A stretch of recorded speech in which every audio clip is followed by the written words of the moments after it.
Lah ini maksudnya saya, ini fikih ya. Fikih itu wilayahnya, makanya jadi ahli fikih itu susah-susah gampang.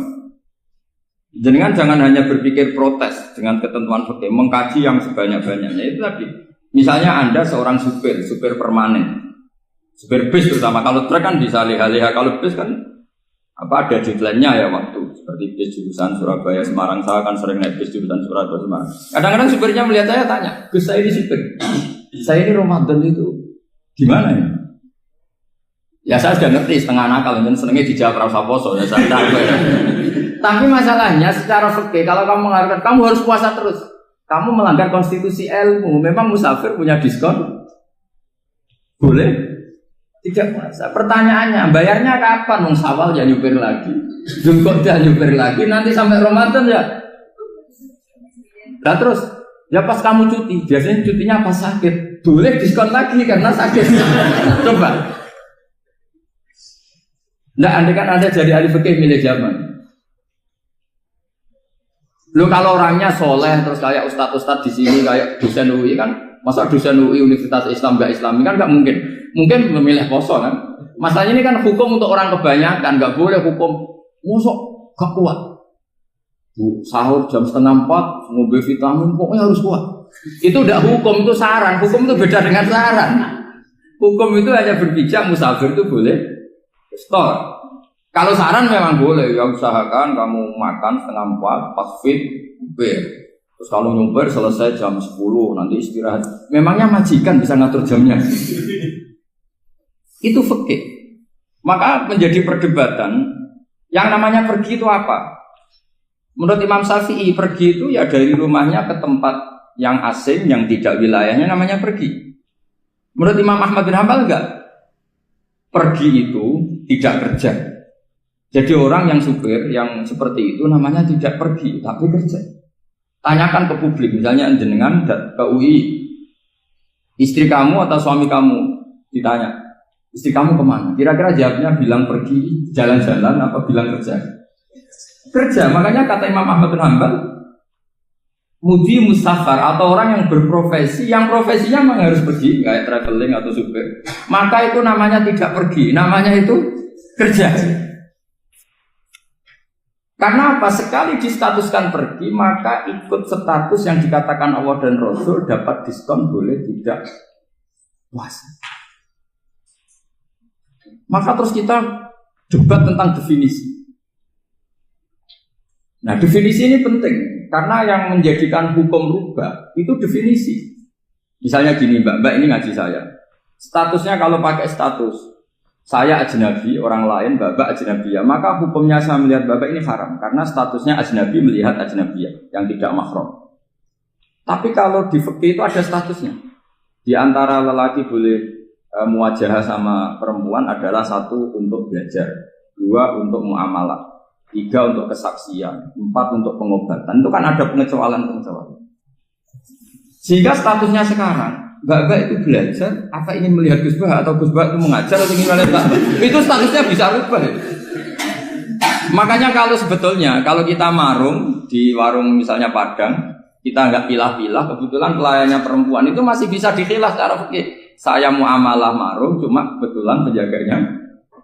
Tapi masalahnya Pak ini punya daftar penjaga yang cantik, itu masalah. Maka pertanyaannya itu marung ke situ demi marung. Apa demi melihat? Tidak jawab saja. Demi marung apa demi melihat? Kalau demi marung supaya kenyang, penjaga yang sangar-sangar juga banyak. Akhirnya kalau demi makan, penjaga yang cowok kan banyak. Kalau demi melihat, berarti yang dihitung kan niatnya. Berarti karena muamalah apa karena melihat? Melihat. Itu status. Jadi makanya kalau mudi musafar itu namanya orang pergi atau orang kerja? Orang kerja. Maka menurut pikirannya Imam Ahmad bin Hanbal seperti itu harus puasa. Karena dia adalah pekerja, bukan musafir. Lalu dalam masalah jumlah 3 hari misalnya. Kalau dalam fikih kita, nggak saya kenapa ngomong fikih terus ya, karena banyak yang melupakan fikih. Jenengan pergi haji.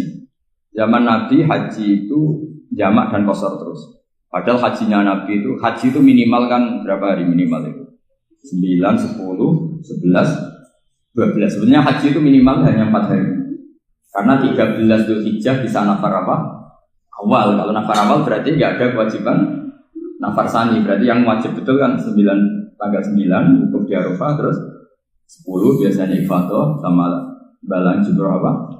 Akobah, terus 12 itu kan sudah boleh cabut karena apa? Nafar apa? Awal. Berarti nggak usah nafar apa? Sani. Berarti hanya berapa? 4 hari. Tapi Nabi haji di Mekah Madinah itu sampai 40 hari karena perjalanan. Pertanyaannya ketika Nabi menjamak dan mengqashar itu cara Imam Syafi'i lis safar. Karena Nabi orang Madinah datang ke Mekah dengan jarak 460 kilo, maka Nabi boleh jamak dan qashar. Dari pikiran Imam Syafi'i, jamaknya Nabi itu lis safar karena pergi.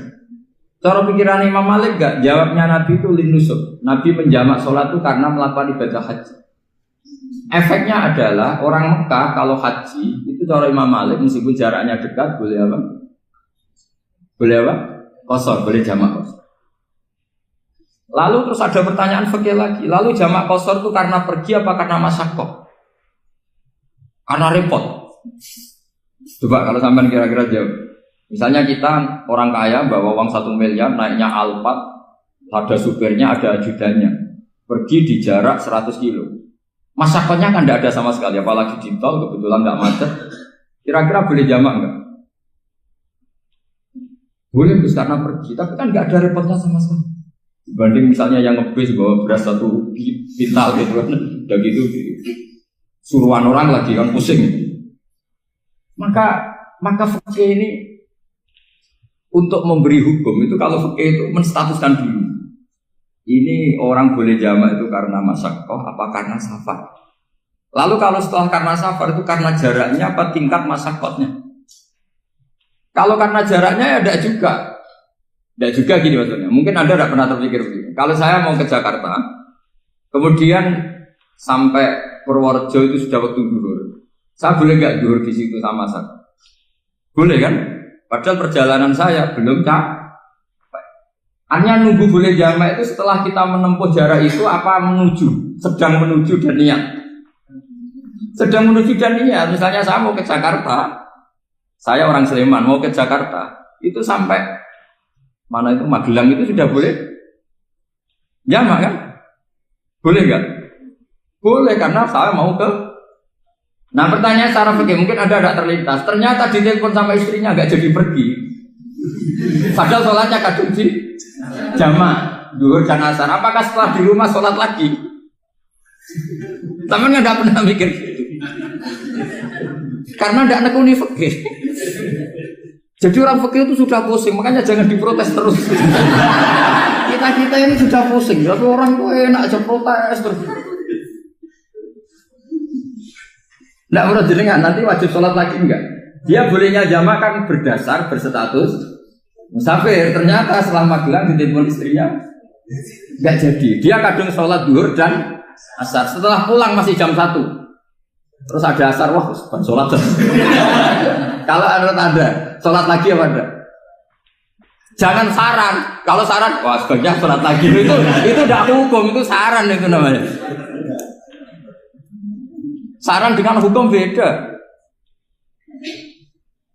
Sholat lagi beda.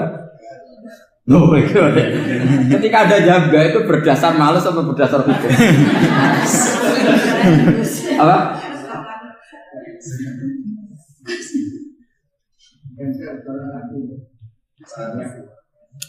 Nah kalau Anda sholat lagi, pertanyaannya gini, Allah itu tidak punya tradisi mewajibkan 2 kali.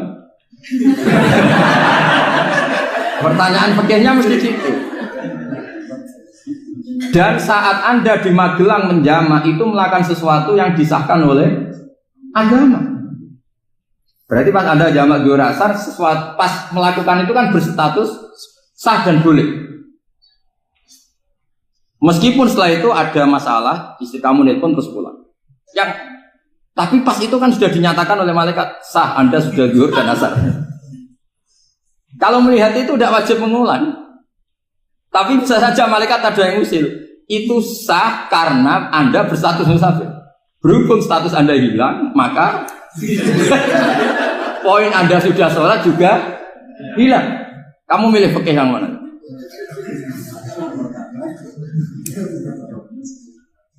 Jadi peneliti fikih itu beda dengan orang-orang yang mendengarin protes.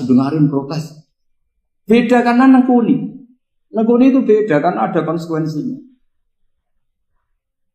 Makanya fikih itu sampai saya punya kitab fikih itu dikarang satu orang itu jumlahnya 20 jilid. Per jilid itu segini. Jadi satu meja ini dikarang satu orang.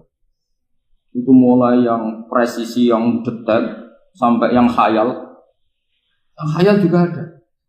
Yang khayal itu tadi beliau banyak menghayalkan diri. Suatu saat Anda datang ke Mekah itu hanya butuh waktu 20 menit. Zaman itu belum ada pesawat. Lalu boleh gak jamak? Boleh gak nakal? Nakal itu begini. Sama orang kaya punya jet pribadi, misalnya Anda Ronaldo masuk Islam, orang kaya. Itu bisa gak puasa? Karena begini. Misalnya dia orang, contohnya orang Arab. Orang Arab, jangan orang. Ya contohnya itu dibalik saja. Di sini itu kalau imsak jam berapa? Imsak Ramadan jam berapa? 3:30 aja biar aman ya. Kalau 3:30 kan masih imsak. Dia terbang ke Mekah. Jadi orang sini puasa jam 5 kan mulai puasa. Dia terbang ke Mekah kan masih malam. Makan terus dia. Mekah mau ada matahari terbang lagi ke barat. Karena dia menghindari berstatus puasa. Atau sebaliknya, dia orang Mekah jam 12 puasa. 12 siang puasa. Dia, wah kalau 6 jam lagi buka, bisa berapa saya. Terbang ke Indonesia. Ke Indonesia terbang baru 1 jam, di sini sudah buka. Itu khayal. Jadi itu ada khayalnya. Itu lama dulu, sebelum ada pesawat sudah mengkhayal gitu. Bolehkah orang yang di Masyriq ke Maghrib demi itu? Kalau Anda jadi Raja Salman jam 1 kok sudah nggak kuat apa? Puasa itu diberi saran terbang ke Indonesia. Itu kalau pakai jet kan nggak sampai 9 jam, 1 jam ke Jakarta. Sudah ada wow akbar.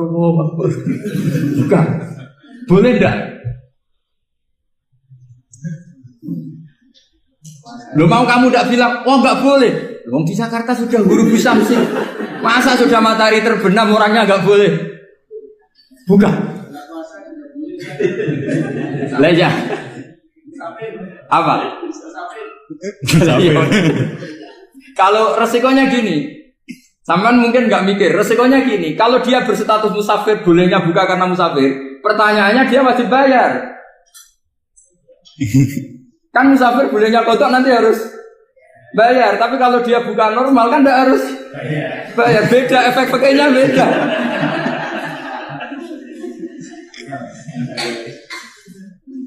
Sama jangan protes, Gus Baik gimana mau ngaji malah tidak senang. Ini kan ngajinya para dosen, para pegawai. Jadi harusnya itu jadi mufti, ngaji untuk jadi mufti. Bukan ngaji untuk mendengarkan. Jadi makanya saya mohon jangan sering protes sama ulama. Ulama sudah pusing. Karena efek-efek hukum itu tidak gampang. Kayak tadi misalnya, kalau dia boleh buka atas nama musafir, resikonya wajib bayar. Masalahnya Raja Salman ini mau enggak gitu. Dia inginnya. Maka pertanyaannya itu kitab yang milik saya tadi yang 20 jilid tadi. Ulama itu mulai dulu sudah membayangkan bagaimana kalau suatu saat ada satu kendaraan. Kenapa ulama bisa membayangkan itu? Karena ada buruk. Meskipun mereka enggak numpak buruk hanya Rasulullah, tapi kan bisa membayangkan ada toyul waktu. Waktu itu bisa dilipat. Karena ulama dulu ahli astronomi, jadi bumi itu bulatnya gini, muternya gini. Berarti suatu saat ada satu ilmu di mana orang ngambil satu posisi terus melewati toyul waktu, ngalami lintasan waktu. Mulai dulu itu sudah dibicarakan. Pertanyaannya lalu status orang ini kayak apa? Misalnya tadi orang Mekah ingin cepat buka terbang ke Indonesia. Orang Indonesia menghindari imsak, misalnya 3:30, dia belum sahur. Wah kalau saya di Indonesia ini sifatnya sahur. Wah saya tak terbang ke Mekah. Enak kan terbang di Mekah ternyata masih jam 8. Wah bisa makan sepuasnya jam 8 malam maksudnya jam 20. Kan enak dia.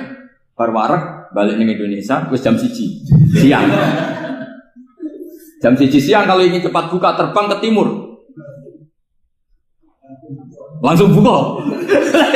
Berarti dia kira-kira puasa aja 3 jam. Tapi terus ya mungkin kalau sampean, lah kok Gus sudah repot-repot ngono tinggal turu ndelok sinetron kok buka dhewe. Itu tidak hukum, saran itu namanya apa?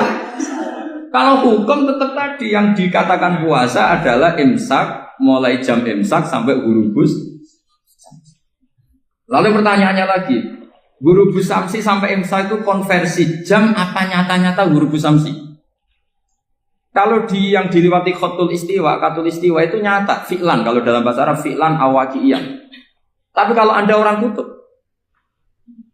saya sering kirim-kiriman surat sama mufti-mufti yang ada di Timur Tengah, di Eropa, konsultasi maksudnya. Orang kutub itu kan tidak ada matahari, tidak ada apa-apa. Jika kalau Anda baca kitab di kutub, mesti Gus Bak jangan pembohong. Misalnya orang kutub ngaji saya, kamu harus subuh sebelum matahari terbit. Sekali matahari terbit, waktunya hilang. Duhur setelah matahari agak ke barat. Asar kalau matahari terbenam, hilang waktunya. Mestinya mereka mesti bilang, mataharinya di mana? Maka pertanyaannya, boleh gak mengkonversi waktu untuk orang kutub? Jadi misalnya pola umum subuh jam 4:30. Berarti antara subuh dan qadha itu 1 jam setengah. Subuh sama zuhur polanya berapa berarti? Kalau 4:30 sampai jam 12 itu 6 sama 7:30. Berarti ya kira-kira habis subuh nunggu 7,5 jam baru zuhur, nunggu 3 jam baru asar, nunggu 3 jam baru maghrib. Berarti waktu puasa kira-kira antara jam 4 sampai jam 6. Berarti berapa jam itu? 12 sama 2 14. Oke, berarti orang kutub harus puasa 14 jam. Tidak bergantung waktu mata. Tapi ada lagi pertanyaan lucunya gini, lalu 14 jam Gus itu dimulai dari mana? Apa asal 14 jam? Apa harus ada konsensus setarnya? Masih ada PR lagi. Menurut kamu gimana? Ada konsensus setarnya dimulai jam 4 dini hari. Apa asal jumlahnya? Imsak 14. Mikir lagi kan? Itu di Denmark itu ada satu musim di mana siang terus sampai sekian bulan. Siang terus sampai orang sana itu capek. Kenapa ada siang terus? Logikanya kan tadi bumi itu bulat-bulat. Saya juga belajar falak, belajar astronomi. Kalau tepaan kamu di sisi yang barat agak utara atau agak selatan, matahari ini nyentrong terus. Sehingga bumi molak-malik ya kamu kesentrong terus karena kita ini kan tepaan di katulis istiwa. Di khotul istiwa. Sebenarnya khotul istiwa itu bahasa Arab dari kata khotul istiwa. Khotul itu garis, istiwa itu tengah. Lah, Islam itu oleh Allah memang dipilih di tempat paling top yaitu Mekah. Mekah Ka'bah itu surratul ardi. Jadi sebelum ditemukan ilmu astronomi itu Nabi sudah ngendikan Al-Ka'bah surratul ardi. Ka'bah itu pusarnya bumi. Sehingga di Ka'bah itu satu-satunya area yang terbebas dari medan magnetis. Karena dari utara dan selatan benar-benar di tengah. Maka potensi jam paling akurat di dunia itu ya hanya jam yang di Mekah itu. Karena apapun akuratnya teknologi di Amerika atau Jerman, karena jam itu dari logam tetap ketarik medan apa?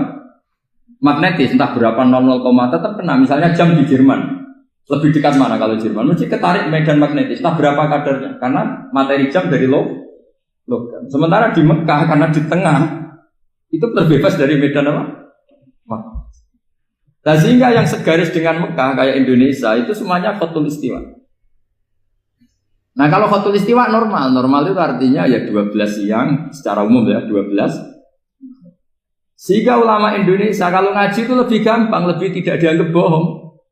Karena ya ada terbitnya matahari, ada zawalus syamsi, ada hurubus syamsi. Coba kalau kitab itu Anda baca di kutub utara sama kutub selatan, murid kamu bingung semua. Ini gimana Ustaz? Tidak ada matahari kok semuanya diukur pakai matahari. Lalu pertanyaannya dikonversi kan? Pertanyaannya kalau dikonversi pakai apa? Asal 14 jam apa harus sepakat dimulai jam berapa? Milih mana? Milih sepakat. Pertanyaannya kalau sepakat, ukurannya siapa yang jadi ahlul halli wal aqd?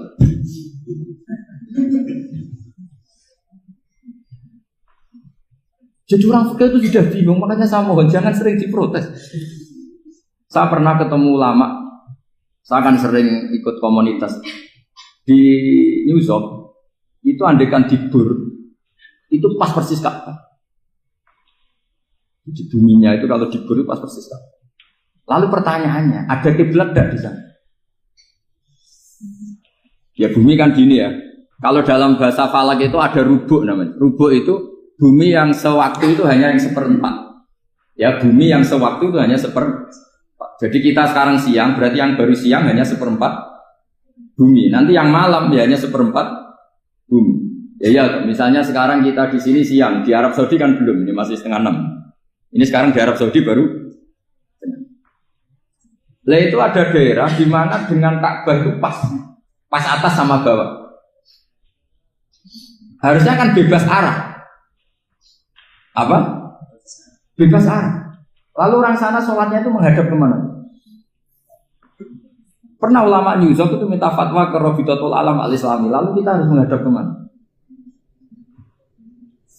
Makanya dalam dunia anekdot ulama itu ada anekdot Abu Nawas itu orang yang nggak pernah kalah. Dia tuh terkenal nggak pernah kalah. Tapi dia ada ilmuwan. Dia punya tetangga ilmuwan, punya pengaruh besar. Semua orang ngaji ke ilmuwan itu. Mantelnya bukan main, karena dia ahli falak, ahli astronomi. Mau nandingi dia tidak bisa, gak nandingi itu reputasinya jatuh. Orang itu berteori kalau bumi itu bulat-bulat. Kalau kamu jalan ke sini, maka akan ke titik yang suatu saat si profesor ini kemalingan, terus minta tolong Abu Nawas rumah saya kemalingan. Terus lari kemana malingnya? Ke timur. Setelah ke timur, larinya ke timur. Abu Nawas lari ke barat. Terus ditanya, sudah tak bilangin malingnya lari ke timur, kok kamu lari ke barat? Nanti ketemu di titik yang sama. Sementara itu profesornya makel. Oh kamu nyindir. Artinya Abu Nawas gak terima. Teori Anda itu gak bisa. Secara keilmuan benar, tapi secara faktual gak boleh. Berarti kalau ada orang ngejar istrinya lari ke timur, dia harus tetap ke barat. Nanti ketemu di titik yang sama. Jadi malingnya tuh lari ke timur, Abu Nawas ngejar ke barat. Ketika ditanya profesornya, saya bilangin malingnya tuh lari ke timur, kenapa ada ke barat? Kataan kan nanti ketemu di titik yang sama, karena bumi bulat. Nah pertanyaannya gini, lalu kalau yang segaris itu ada arah enggak? Kayak New York tadi. Menurut kamu tetap berkiblat apa enggak usah? Loh kalau yang rubuk jelas. Loh gitu, kalau rubuk begini loh, misalnya begini, terus kamu di sini sama sini kan masih ada arah, tapi kalau sini sama sini masih butuh kiblat enggak? Lalu sama enggak usah protes, orang fikih sudah pusing, enggak usah diprotes. Karena yang dipikir itu macam-macam. Nah ya makanya ini kan, ini mengkaji ya saya mohon. Ya kayak tadi ini mengkaji saya mohon saya cukupkan sekian. Sementing apa ya kita ada respeknya lah sama ulama. Jadi ulama itu susah, mikirnya susah, harus tanggung jawab di depan Allah, di dunia diprotes terus. Ya saya kira demikian. Assalamualaikum warahmatullahi wabarakatuh.